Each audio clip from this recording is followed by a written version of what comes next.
খুলনা থেকে ঢাকাগামী দুটি আন্তনগর train Benapole express ও Sundarban express Kumarkhali স্টেশনে যাত্রা বিরতির দাবিতে অবস্থান কর্মসূচি পালন করে এলাকাবাসী।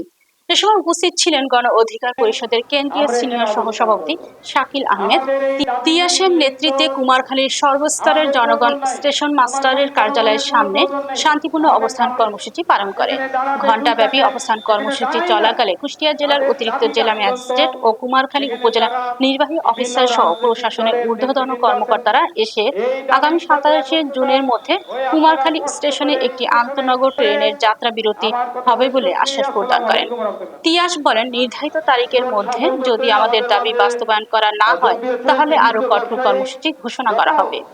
এই ট্রেন না দাঁড়ানোর কারণে বিলম্বিত পথে এখন সেই যোগাযোগ ব্যবস্থার মধ্যে দিয়ে যদি এই ট্রেন দুইটা এখানে না দাঁড়ায়, যাতায়াতের যে ব্যবস্থা এই মাইকটা বন্ধ করতে বলো।